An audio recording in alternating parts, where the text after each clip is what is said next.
코로나19 신규 확진자가 하루 만에 또 최다 기록을 경신했습니다. 이 기세를 당분간 꺾기 힘들 것이다, 이런 우려 섞인 전망도 나오고 있습니다. 네, 현재 상황 정기석 한림대 성심병원 호흡기내과 교수와 함께 자세하게 짚어보겠습니다. 교수님, 어서 오세요. 안녕하십니까? 예, 교수님, 오늘 1,842명, 이게 청해부대 확진자 270명 포함했다고 해도 상당한 수치인데요. 자, 잠복기 고려한다고 하면 지금 나온 이 수치들은 한 1, 2주 전에 감염된 분들이다, 이렇게 보면 되는 거죠? 그렇습니다. 2주 안에 대개 이제 감염이 됐던 분들이고요. 우리가 보통 그 감염을 받았을 때 이틀에서 14일 사이에 발병을 한다고 알려져 있고요. 예. 가장 흔한 것이 이제 5일에서 9일 사이거든요. 그래서 오늘 보는 숫자는 평균적으로 5일에서 9일 전에 증상이 나타나거나 의심이 돼서 검사한 사람들이다. 즉 지금 우리가 수도권 4단계에 다 걸려 있는 네. 사람들이라는 거죠. 저희가 보통 날씨 얘기를 안 할 수가 없는데 보통 바이러스가 뭐 춥고 건조한 이제 기후에서 잘 살아남고 전파도 되니까 뭐 겨울이 더 위험하다 이런 얘기를 했는데 지금 여름인데 이렇게 4차 대유행이 좀 지속되고 있습니다. 좀 걱정스러운 부분인데요. 예, 지금 우리가 보는 이 코로나19 바이러스는 이 정도의 더위하고 습도에는 특별히 약하지는 않습니다. 그럼 왜 우리가 겨울에 위험하다고 얘기하냐면 예. 우리 사람의 문제입니다.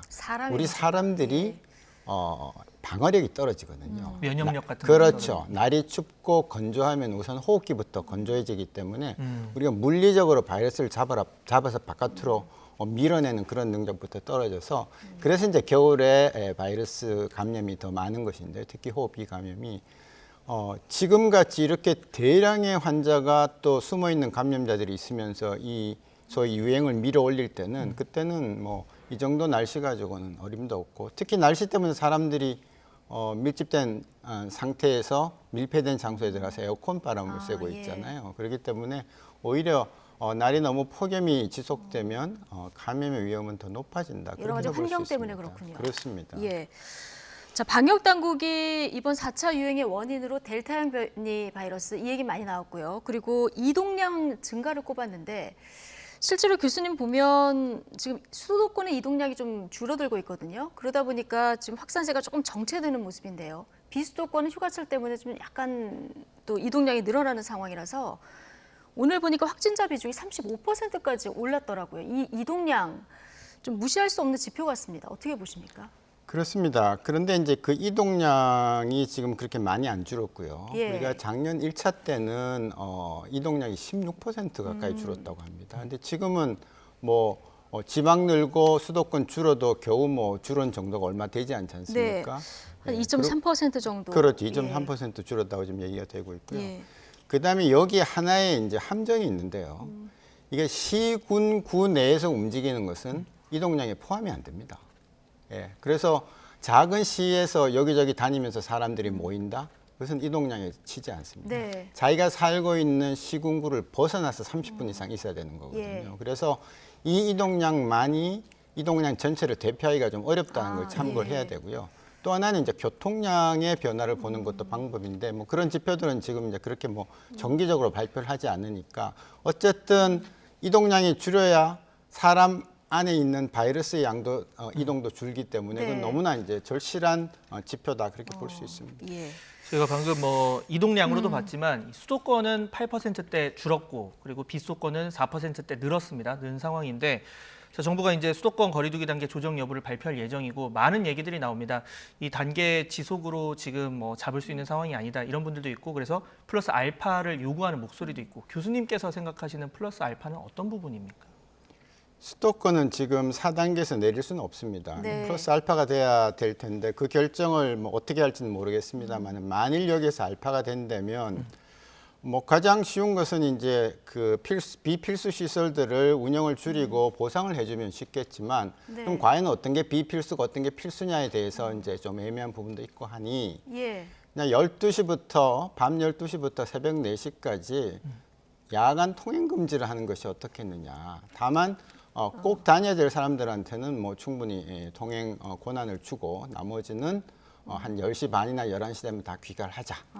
예. 그거야말로 좀 짧고 굵게 가는 방법이 아니겠느냐 그런 생각을 해봤습니다. 심야 시간에 한해서 통행 금지를 아예 좀 생각해 볼 필요도 있다, 이런 얘기를 해주셨는데 지금 방역 당국의 코로나19 현황 브리핑이 시작됐거든요. 이 얘기 잠깐 듣고 오시겠습니다. 현장으로 가보시죠.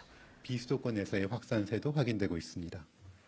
수도권은 최근 일주일간 일평균 983.9명 발생으로 전체 발생 중 69.0%를 차지하고 있으며 전체 발생 대비 비중이 조금 감소한 바가 있습니다. 반면 비수도권은 최근 일주간 일평균 442.7명이 발생하여 전체 발생 중 31.0%를 차지하고 있고 전체 발생 대비 비중이 약간 증가하였습니다. 다음은 예방접종 및 예약 현황입니다. 현재까지 1월 1차 접종자는 인구 대비 32.3%로 총 1,658만여 명이 접종을 받았고 2차 접종 완료자는 672만 명, 13.1%입니다.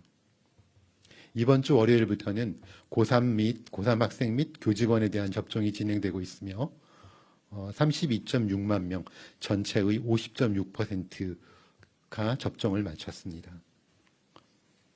55세에서 59세 연령층은 83.2%가 예약을 하셨으며 50에서 54세 연령층은 72.3%가 예약을 완료하셨습니다. 다음은 백신 도입 현황입니다. 금일 모더나 백신 29만 회분이 도입되어 총 2,492만 회분의 백신이 도입 완료되었습니다. 8월 말까지는 약 3,100만 회분의 백신이 추가 공급될 예정이며 백신별 세부적인 공급 일정은 제약사와 협의되는 대로 공개 가능한 범위에서 안내할 예정입니다. 7월 26일부터 50대 연령층에 대한 모더나 백신 접종이 실시됨에 따라 모더나 백신의 예방 효과, 이상 반응에 대한 대응 요령 등을 말씀드리겠습니다. 현재 국내에서는 모더나 백신을 의료진을 대상으로 해서 총 63,248명이 접종을 하였습니다. 해외 임상 결과 모더나 백신 3420명을 대상으로 한 임상 3상 결과 94.1%의 효과가 있다고 보고되었으며 캐나다에서는 42만 1,073명을 대상으로 실시한 1차 접종 후 변이주에 대한 예방 효과는 알파 변이에 대해서는 83%, 베타나 감마 변이에 대해서는 77%, 델타 변이에 대해서는 72%의 효과가 확인된 바가 있습니다. 추가적으로 1차 접종 후 입원 및 사망 예방 효과는 알파 변이에 대해서는 79%, 베타 감마 변이에 대해서는 89%, 델타 변이에 대해서는 96%로 보고되었습니다. 다음은 안전한 모더나 예방접종을 위한 이상반응 대응 방법을 안내드리겠습니다. 모든 접종 완료자는 예방접종 후 15에서 30분간 접종기관에 머물러 이상반응 발생 여부를 관찰하고 귀가한 후에도 적어도 3시간 정도는 주의 있게 관찰하여 주시기 바랍니다. 접종 후 최소 3일간은 특별한 관심을 가지고 관찰해야 하며 고열이 있거나 평소와 다른 신체 증상이 나타나면 의사의 진료를 받도록 해주시기 바랍니다. 특히 모더나 접종 후 심근염, 심낭염 의심 증상이 발생하거나 피부 필러 시술자에서는 얼굴 부종이 나타나는 경우가 있으므로 이런 경우에는 신속히 의사의 진료를 받아야 하며 환자를 진료한 의료기관은 이상반응 신고를 주실 것을 당부드립니다. mRNA 백신 접종 후에 발생할 수 있는 이상반응인 심근염, 심낭염에 대한 주의를 당부드립니다. 모더나 백신 접종 후에 가슴의 통증, 압박감, 불편감이 느껴지거나 호흡곤란 또는 숨가쁨 및 호흡 시에 심장이 빠르게 뛰거나 통증이 있거나 아니면 두근거림이나 실신 증상이 새롭게 나타나거나 악화되는 경우에는 신속히 의료기관의 진료를 받아주시고 해당 환자를 진료한 의료기관은 이상반응 신고해 주실 것을 요청드립니다. 다음으로 전 세계 코로나19 발생 현황을 말씀드리겠습니다. 주간 신규 환자는 4주 연속 증가하였으며 델타 변이 확산의 영향으로 1회 이상 예방접종률이 50% 이상인 국가에서도 확진자가 급증하고 있습니다. WHO 기준으로 최근 1주간 전 세계 신규 확진자는 343만 명으로 전주 대비 약 43만 명이 증가하였습니다. 영국은 8주 연속 신규 발생이 증가하였으며 상대적으로 사망자는 낮은 수준으로 유지되고 있는 상황입니다. 이스라엘에서도 한 달 전 대비 주간 확진자 발생이 약 20배 이상 증가하였고 예방접종을 완료한 해외 입국자에서 델타 플러스 감염이 일부 확인되었습니다. 확진자 발생이 안정세를 보이던 독일에서는 델타 변이 검출률이 지속적으로 증가하고 있으며 신규 확진자 규모도 증가하는 상황입니다. 앞서도 말씀드렸듯이 현재 우리나라는 4차 유행의 한가운데 있으며 하루 1000명대 환자 발생이 보름이 넘도록 이어지고 있습니다. 수도권을 비롯한 비수도권에서도 본격적인 감염 확산이 확인되고 있습니다. 음식점, 유흥시설, 사업장 등 일상생활 전반에 걸친 집단 감염도 여전히 지속되고 있는 상황입니다. 지금 상황에서 가장 중요한 것은 강력하고 단합된 거리두기입니다. 그래야만 우리 일상과 생업을 지키고 의료 자원과 방역 시스템의 마비를 막을 수 있습니다. 방역 당국도 선제적인 진단 검사와 역학조사, 방역 상황 점검에 총력을 다하겠습니다.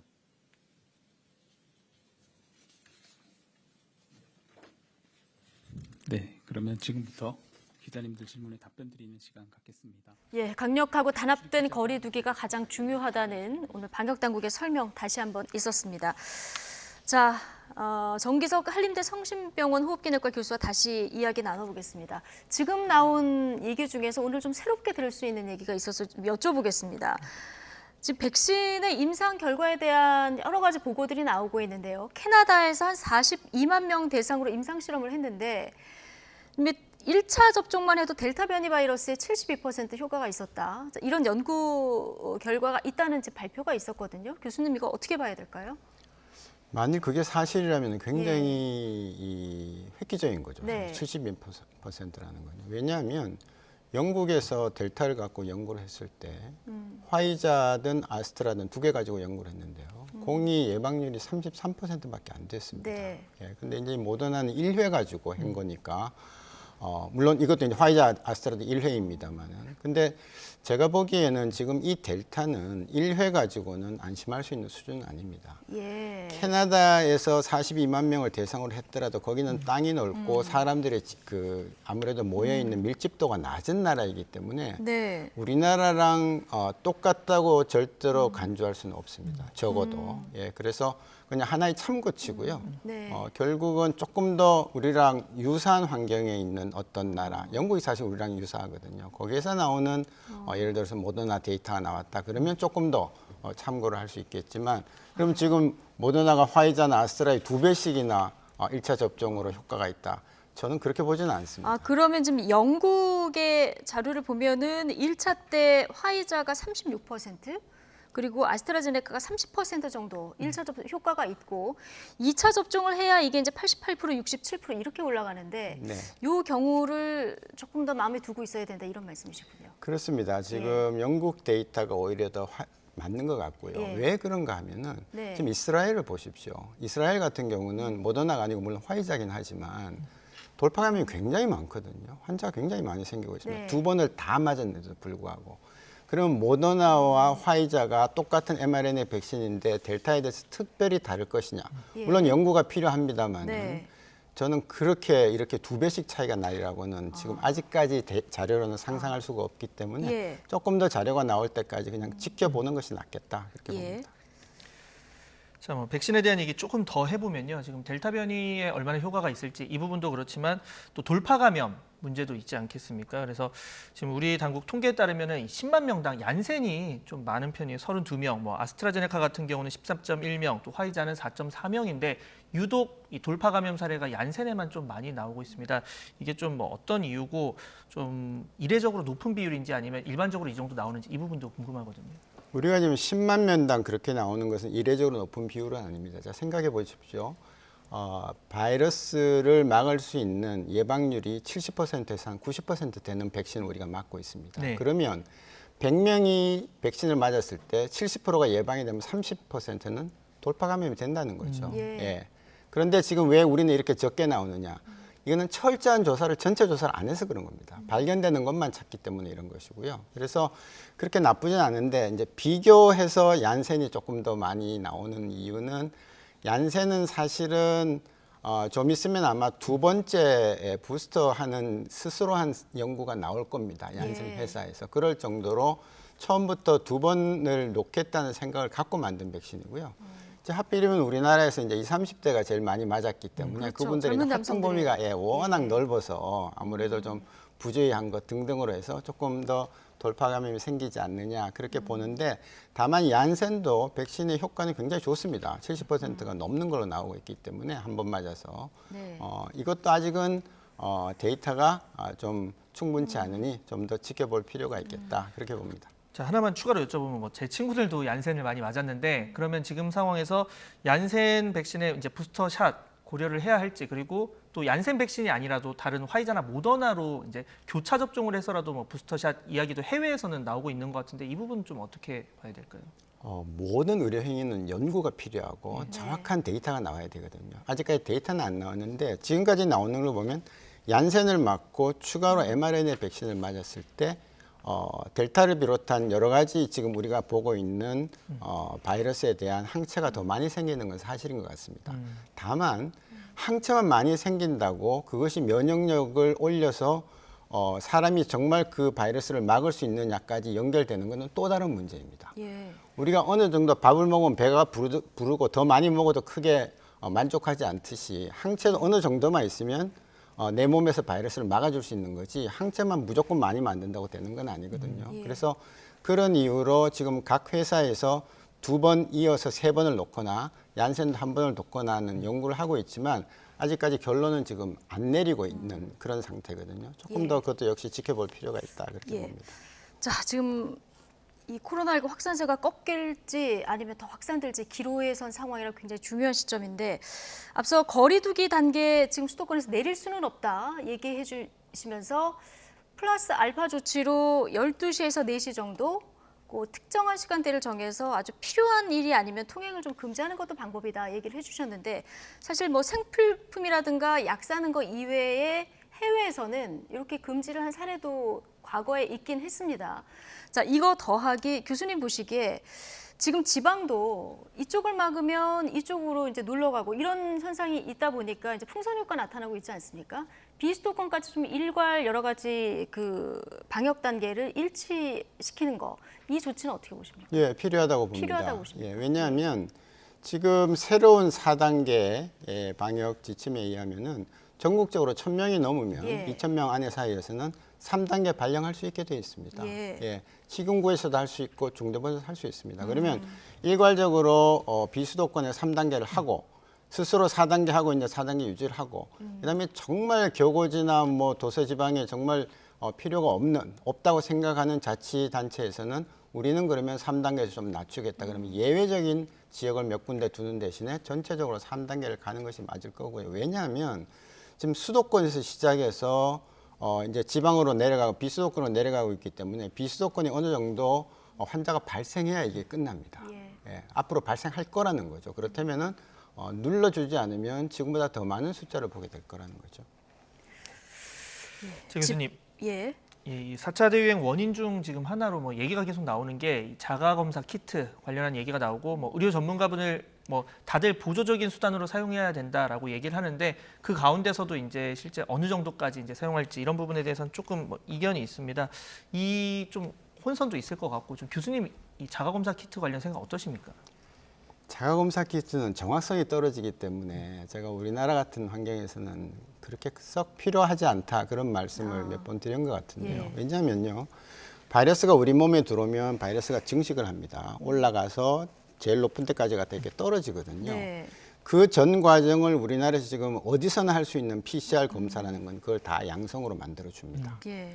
그런데 그 신속 항원 검사, 특히 자가 검사 키트는 그 중에 가장 높은 때 있는 일부 기간만, 아주 짧은 기간만 나오기 때문에 특히 처음에 걸려가지고 바이러스를 막 내기 시작할 환자들을 찾아낼 수가 없죠.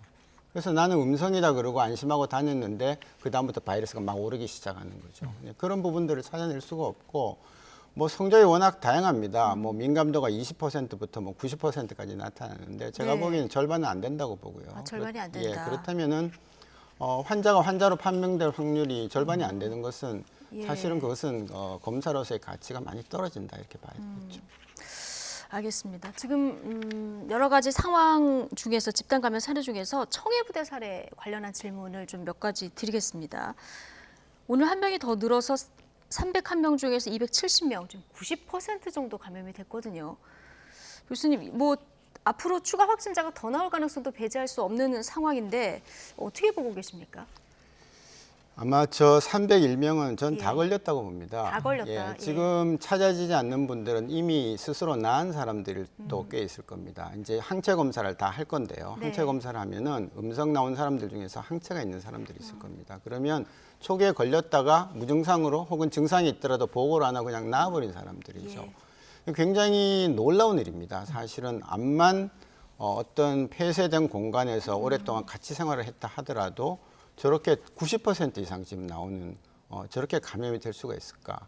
제가 호흡기 감염을 뭐 사실 평생 해왔지만 저렇게 감염력이 이 전염력이 센 바이러스 혹은 병원체는 잘 경험을 못할 정도로. 아무리 저렇게 밀폐된 공간에 같이 있더라도 저렇게 90%까지 감염되는 사례는 거의 다 감염된 사례는 굉장히 드물다. 굉장히 드뭅니다. 예. 이제 그 이유는 있습니다. 인류가 사람이 한 번도 겪어보지 못한 바이러스이기 때문에 그냥 옛날에 스쳐갔던 면역력도 없는 겁니다. 다른 우리가 아는 병원체는 한 번씩 왔다 갔다 했기 때문에 알게 모르게 자기가 면역을 갖고 있는데 이거는 그냥 그러니까 들어오기만 하면 바로 걸리는 그런 아주 놀라운 병이라는 것이고요. 예. 그래서 뭐 청해부대는 뭐 크게 실수를 한 거죠. 네. 왜냐하면 관리에 문제가 뭐 당연히 있는 거다 그렇게 보는 것이고 이제 저거를 본보기를 삼아서 지금 국내에 있는 수많은 함정들 또 외국에 파병 나가 있는 이런 부대 관리에 크게 교훈을 삼는 게 필요하다 그렇게 봅니다. 예.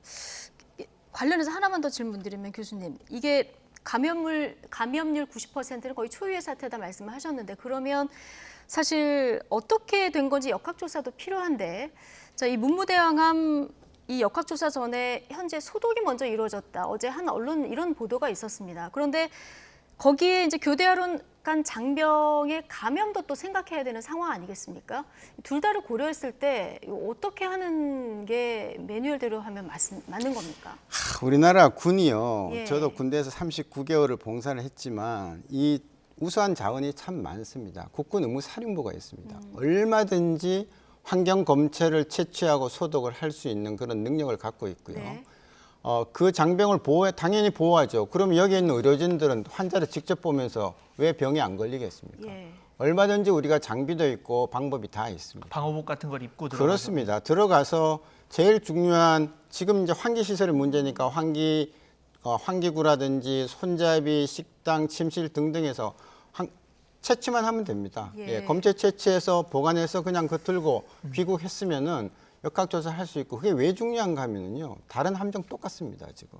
그래서 외국에서 저런 일이 생기고 우리나라에서 앞으로 생기지 말라는 법이었기 때문에 돌파 감염이 있으니까 예. 반드시 조사해서 교본을 삼아야 되는 거였거든요. 그 부분도 큰 실수다 그렇게 보고 있습니다. 그러니까 방호복 같은 건 철저히 하되 검체 채취를 하고 그 다음에 이제 소독 같은 절차를 들어갔으면 됐을 텐데 그런 부분이 좀 아쉽다 이렇게. 그렇습니다. 네. 알겠습니다. 자, 오늘도 이 코로나 관련 상황 알아봤고요. 이 정기석 한림대 성심병원 호흡기내과 교수와 함께했습니다. 네, 교수님 오늘 말씀 감사합니다. 잘 들었습니다. 그렇습니다.